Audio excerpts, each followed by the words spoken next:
Buenos días, el día de hoy toca hablar del seminario 10, que constituye a las hormonas no clásicas. Las hormonas vegetales son sustancias fabricadas en un determinado lugar de una planta y que se trasladan a otro donde actúan a muy bajas concentraciones, regulando el crecimiento, desarrollo o metabolismo del vegetal.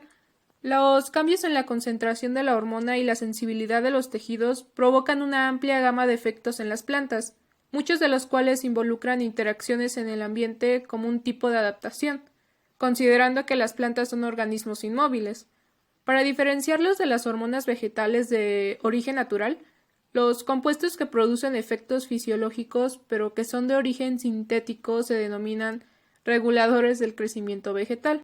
Ahora en el siguiente apartado se incluyen otros reguladores distintos de las hormonas clásicas, pero que han adquirido una especial relevancia en los últimos años por sus efectos en el desarrollo de las plantas. Aunque su clasificación como hormonas puede ser cuestionada, este grupo de sustancias heterogéneas en su estructura química puede presentar algunas características comunes y ejercer efectos importantes y específicos en el crecimiento y el desarrollo de las plantas. Primero tenemos a los brasinoesteroides.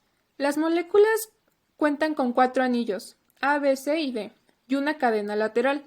Son formados a partir de la condensación de bloques de 5 átomos de carbonos, denominados isoprenos. Estos son esteroides con 27, 28 o 29 átomos de carbono con diferentes sustituyentes en los anillos A y B y en la cadena lateral. Químicamente se han identificado más de 50 de fuentes de vegetales. El brasinólido es hasta ahora el que produce la mayor actividad biológica entre ellos y puede sintetizarse directamente del campesterol o a través de la síntesis general de los esteroles. La aplicación de los brasinoesteroides induce un amplio rango de respuestas, incluyendo un incremento de la tasa de elongación del tallo, aumento en la expansión en las hojas, el crecimiento del tubo polínico, el desarrollamiento de las hojas en pastos, reorientación de las microfibrilas de celulosa, así como la adaptación del estrés, ya que aumenta la tolerancia al frío en plantas de arroz. Un efecto interesante se presenta en células de zinnia, es una planta ornamental, donde la adición de los brasinoesteroides induce a la formación de tejido conductor. El ácido jasmónico es una hormona endógena reguladora del crecimiento de plantas en las especies vegetales. Es miembro de un grupo hormonal conocido como jasmonatos. Es de origen lipídico y lo genera la planta en respuesta al daño producido por microorganismos o de insectos patógenos. Se sintetiza en las membranas a partir del ácido linolénico. Es un ácido graso poliinsaturado carbono 18 en reacciones catalizadas por enzimas con propiedades similares a las de las enzimas del tipo lipasas implicadas en el metabolismo de los ácidos grasos en los mamíferos. Pueden promover la senescencia y la floración y actuar como reguladores del crecimiento.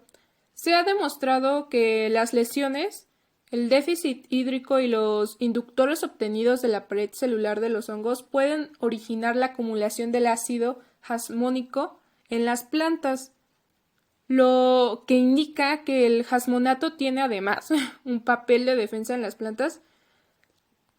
Pueden modular muchos aspectos del desarrollo de las plantas como la moderación del fruto, la viabilidad del polen, el crecimiento de la raíz y la curvatura de los zarcillos, y también la resistencia de las plantas al ataque de insectos y patógenos. Como mencioné anteriormente, es capaz de activar genes implicados en su propia síntesis y genes implicados en rutas de transducción de genes de otras hormonas. Activa además la expresión de genes que codifican proteínas de funciones muy diversas que se expresan en respuesta a heridas o patógenos, genes del metabolismo de aminoácidos, del metabolismo secundario y genes relacionados con la transducción de señales. Las plantas se pueden proteger contra patógenos e insectos herbívoros que las devoran. Existe una serie natural que se expresa en los sitios de ataques del patógeno como un mecanismo de defensa, incluyendo cambios físicos, químicos y moleculares. Una de las respuestas de defensa activas y que es efectiva es la resistencia sistémica adquirida, lo que implica la señalización de activación de mecanismos de resistencia hacia partes de las que no estuvieran infectadas. Esto con el fin de que la infección del patógeno no predisponga a la planta y así resistir contra sus ataques. El ácido salicílico participa en procesos como la germinación de semilla, crecimiento celular, respiración, cierre de estomas, expresión de genes asociados a la senescencia, respuesta a estrés abiótico y de forma esencial a la termogénesis, así como a la resistencia a enfermedades. White, en 1979, había reportado por primera vez la participación del ácido salicílico en la resistencia a enfermedades, que lo demostró mediante experimentos en donde inyectó aspirina y observó la producción de proteínas relacionadas a la patogénesis, también conocidas como proteínas PR, las cuales son un grupo heterogéneo de proteínas que se inducen en la planta por la infección de un patógeno.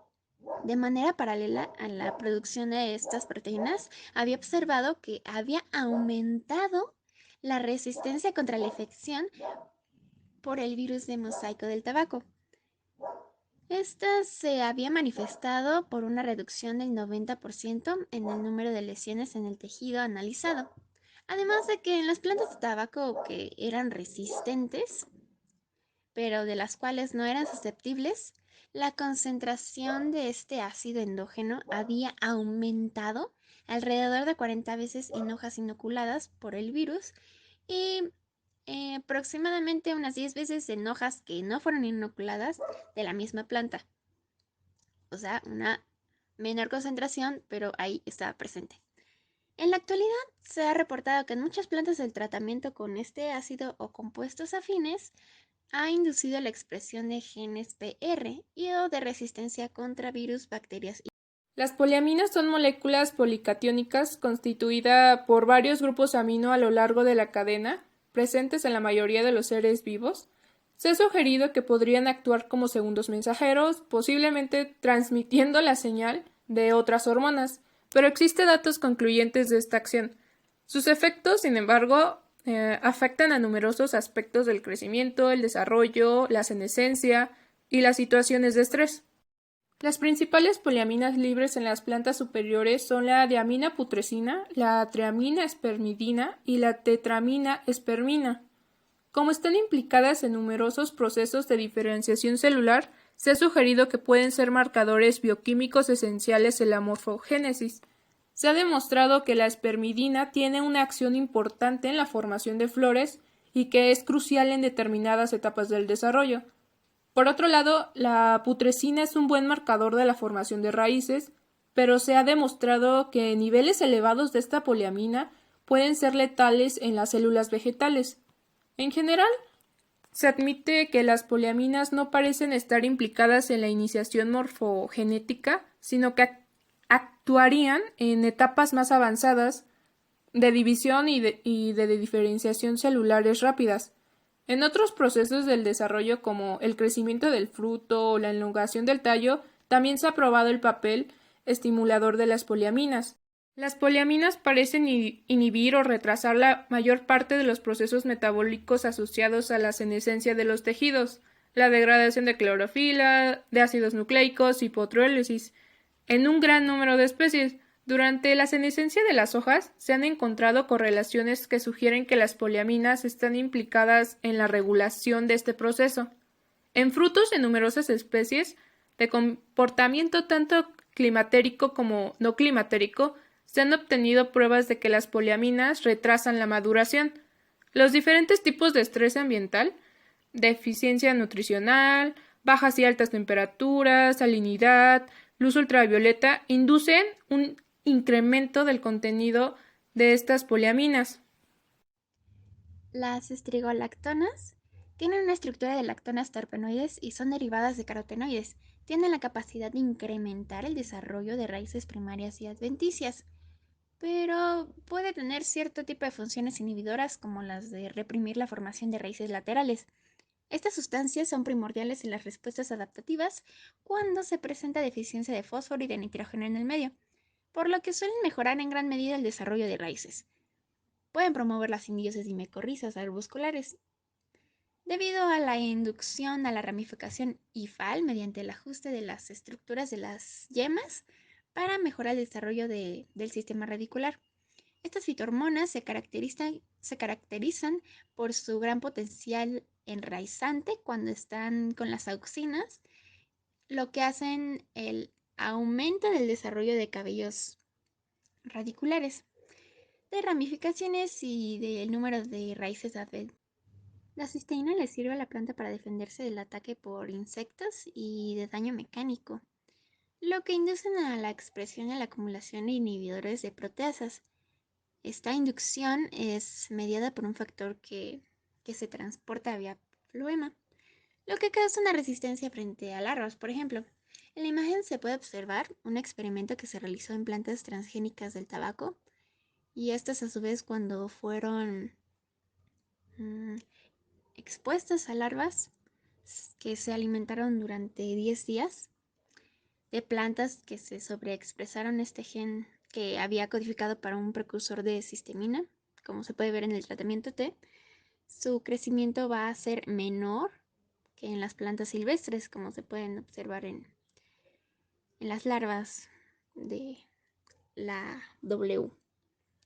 Ahora, para las hojas transgénicas y para hojas silvestres, después de 3 días de la incubación con las larvas, se puede observar en T y W. Ahora, para las plantas que se fueron inoculadas tras los 10 días de esta incubación, el florígeno es una hormona que se va a dirigir hacia el ápice vía floema que inicia la floración en las plantas. Esta va a liberar información dependiente del fotoperiodo, donde la proteína FT se va a sintetizar en las hojas, interaccionando físicamente con otra proteína llamada FD, que solo se va a producir esta en el ápice. Es decir, que va a haber dos tipos de información, donde la FT le va a decir a la planta cuándo tiene que florecer y donde la proteína FD le va a decir dónde tiene que aparecer las flores. Para que la planta florezca, tienen que juntarse físicamente para activar a los genes de floración. Ahora, FT va a llegar a las hojas, va a llegar de las hojas hasta el ápice por el ARN mensajero de la FT. Este mecanismo va a evitar que haya flores en sitios no deseados y que salgan flores cuando no deben. Las carraquinas van a ayudar a estimular la germinación de las semillas y del desarrollo en las plantas, porque van a imitar una hormona de señalización conocida como estrigolactona. Las estrigolactonas, como ya lo había mencionado, son hormonas que ayudan a aumentar el crecimiento de hongos micorrísticos arbusculares y van a mejorar el crecimiento de las plantas, lo que va a conducir a un aumento de ramificación en las plantas. Las carriquinas se van a disolver fácilmente en el agua, son transparentes y tienen un punto de fusión entre 118 y 119 grados centígrados. Sin embargo, son inestables a temperaturas muy altas y durante la luz del día, lo que va a significar que se descomponen más rápidamente que los compuestos activos comunes que no son sensibles a la luz solar. Se sabe desde hace mucho tiempo que el humo de los incendios forestales estimula la germinación en las semillas. En el 2004 se había demostrado que la butenolina, carriquinolina, es la responsable de este efecto. Más tarde se había descubierto varios compuestos estrechamente relacionados con el humo y se conocen colectivamente como carriquinas. Las carriquinas se forman por calentamiento o combustión de carbohidratos, incluidos azúcares y polisacáridos, principalmente por la celulosa. Cuando el material vegetal se quema, estos carbohidratos se convierten en carriquinas. El resto en pirano de los carriquinas probablemente se deriva directamente de un azúcar de piranosa. No hay evidencia de que las carritinas se produzcan naturalmente en las plantas, pero se ha postulado que las moléculas similares a las carritinas se liberan al aire cuando se queman las plantas. Las oligosacarinas son polisacáridos y oligosacáridos naturales que forman parte de las paredes celulares de las plantas y microorganismos como los hongos. Son complejos que pueden modular el crecimiento y el desarrollo de las plantas en bajas concentraciones e inducir respuestas de defensa frente a patógenos u otros tipos de estrés, como las heridas. Se dividen en oligosacarinas pépticas, derivadas de restos de pectina, y oligosacarinas derivadas del siloglucano. Estas últimas actúan como sustrato de la enzima siloglucano endotransglicosilasa, que está implicada en la ruptura y la transferencia de unidades de siloglucano. Dichos compuestos pueden antagonizar la acción de las auxinas en la estimulación del crecimiento de segmentos de tallos, el enraizamiento y la embriogénesis somática. En cultivos in vitro de células de tabaco pueden inducir la formación de flores, raíces o tallos, dependiendo de la concentración de otras hormonas. También pueden inducir distintas respuestas de defensa frente a los patógenos que parecen estar medidas en parte por los niveles o la sensibilidad del ácido jasmónico. La mayor parte de los estudios se ha realizado en sistemas in vitro o aplicando mezclas complejas de diferentes oligosacáridos, por lo que sus efectos específicos en sistemas inactados de la planta no están totalmente establecidos.